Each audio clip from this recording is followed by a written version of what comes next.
Okay, so we will be talking about demonstratives. Kahapon, medyo in-explain ko na no, kung ano yung mga demonstratives. So, this time, demonstrative for things. So, demonstrative for nouns, basically. Things. Okay, so we have kore, sore, and are. Now, sabi ko kahapon, itong tatlong ito should always be followed by particle wa. Okay, so korewa, sorewa, arewa. Siyempre, hindi pa complete yung sentence, ano? So, meron pa dapat predicate dito. Okay? So, for things and person naman, si kono, sono, and ano. Okay? Itong kore, sore, are, wa, ay hindi mo pwedeng gamitin sa tao. Okay. Pwede siya sa things, pero hindi sa tao. Ngayon, kung tao ang yung tutukuyin, tao at bagay, ano, kono, sono, ano, are better used. Okay po. Okay? So, ito naman, tatlong ito should always be followed by a noun. Tandaan mo yan, ha? Kono, sono, ano are demonstratives that should always be followed by a noun. Never silang ifa-follow ni wa. Okay po. So, silang tatlo lang yun. Naturo ko to dati, no? Hopefully, na-recall mo. Okay, now, let's try to make sentences. Kore wa nan desu ka? So, what is this? Kore is this and nan is what? So, kore wa nan desu ka? So, you read. This is a dictionary. Kore wa jisho desu. Okay, that is a magazine. Sore wa zashi desu. Okay, that one over there is a newspaper. Ano wa shimbun desu. Are, no? Are wa. Are wa shimbun desu. Ang meaning ni are sa English ay that one over there. Ganun siya kahaba. That one over there. Kasi malayo both sa inyo. Sa nag-uusap. Okay? So, korewa, sorewa, arewa are all followed by wa, and then we have the word or noun, jisho, zashi, and shimbun. So, tumutukoy ka lang ng bagay. Okay? Walang buhay. Okay, now, things and person naman tayo. Okay, tingnan mo kung paano ko ginawa. You read. Kono tsukue wa. Okay, kono tsukue wa. So, kono is this and tsukue is des, no? So, in English, that means, in English, that means this desk is. Kita mo, even in English, magkasunod sila. This desk is. Okay, next. You read the second one.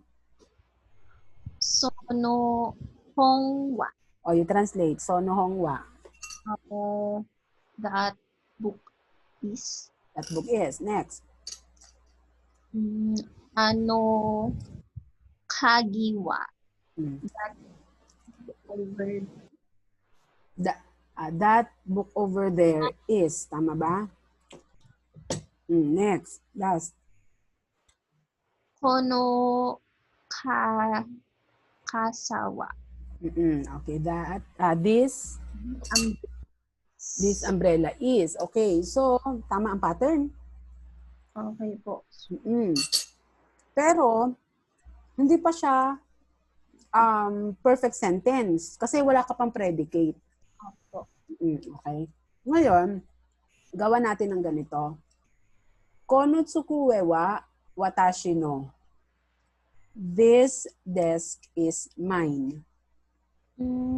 So, yung actually, yung pronoun at saka tao, pwede mo siya lagyan ng particle, no? Di ba ang watashi is I?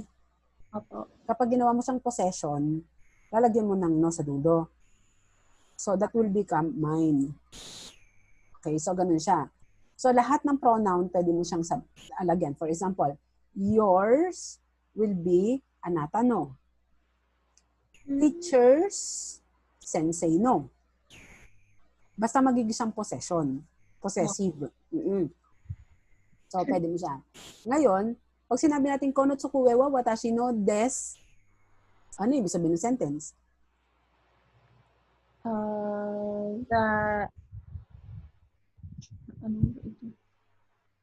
Tsukue is desk. That Mine. Okay, this desk is mine.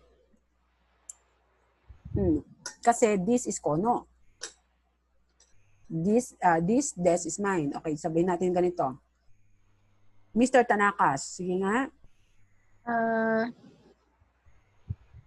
That book is Mr. Tanakas. Okay, ganun siya. Okay. Ganun na. That, ano po ba said? That key over there? There is... That key over there is Sensei's teacher. Teachers. Okay, basta may apostrophe S, carry bells na yon. Okay, last. This umbrella is My friends. My friends. O, this umbrella is my friends. Okay. Sa kaibigan ko ang umbrella na to. So, tingnan mo ang ginawa ko ha. Naglagay ako ng pronoun, naglagay ako ng proper name, like Tanaka, and naglagay din ako ng common name, common noun, like Sensei and Tomodachi. Meaning to say, pwede mong i-attach ang no as possessive sa kahit saan. Okay. Sa kanila. Okay. Sa, hi. Ja, tatuwe ba, gusto kong sabihin na this book or, ito na lang. This ball pen is mine, so I would say, konoboru pen wa watashi no desu. Okay. Pwede mo rin siyang gawing negative. Halimbawa, this ball pen is not mine. Eh di, konoboru pen wa watashi no ja arimasen. Pwede siya, pwede negative. Oo. Kasi nagne-negative tayo ng ganung type of sentence. Okay? Hi. Okay, may question ka doon? Naintindihan mo ba yan? Okay, hi. So, what I will have here is you are going to read to me the following sentences and then try mong i-translate sa akin kung naintindihan mo siya. Okay po. Okay po. Kono empitsu wa watashi no ja arimasen. Translate. This pencil is not mine. Perfect. Good job. Okay, number 2. And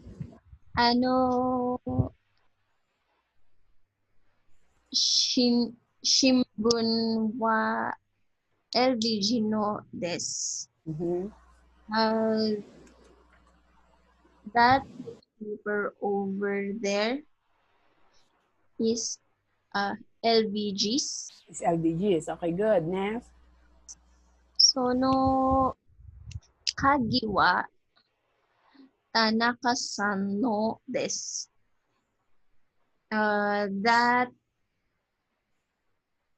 key is Tanaka-san's. Is Mr. Tanakas. Halo-halo na yung English, Nihongo. Is Mr. Tanakas. Mr. Tanakas. Okay po. Okay. Okay, good. Next. Okay po. Kono kabang wa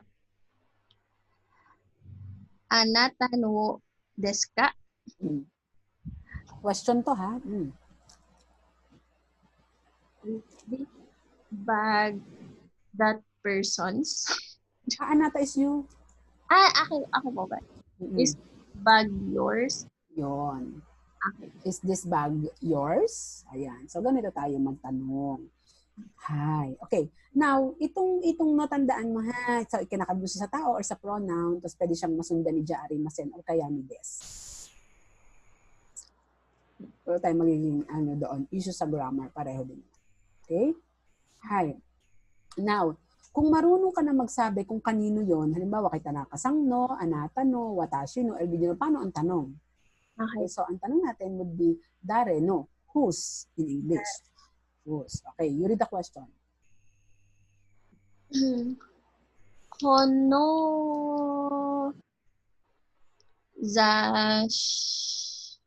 sorry, sensei. Zashi. Kono zashi wa dare no desu ka? Okay, sagot.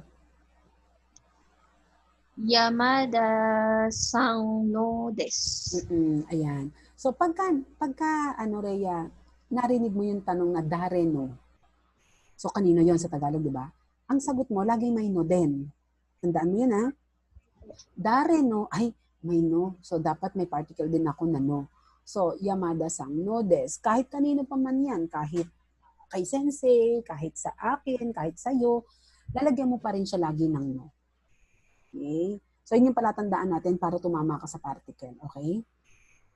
So, another question. このて、手帳 Techo. 手帳はあなたのですか? Okay. Kung mapapansin mo, walang interrogative. Yung dare no, yun lang yung interrogative natin sa first part. Okay, ito walang interrogative, ibig sabihin answerable by yes or no. Tandaan mo, ha? Kapag wala kang interrogative, answerable by yes or no. Kono techo wa anata no desu ka? Sa'yo ba tong techo na to? You answer. いいえ、私のじゃありません。 Negative. Iye, watashi no ja arimasen. No, it is not mine. Pag walang interrogative, Oo. I-translate mo muna yung tanong sa isip mo. Kung naano mo na wala namang interrogative, ay oo. So, kailangan ko ng hi or iye. Depende kung anong sagot mo. Okay, ne? Hi. And then, let's go to the last one. そのコーヒーは、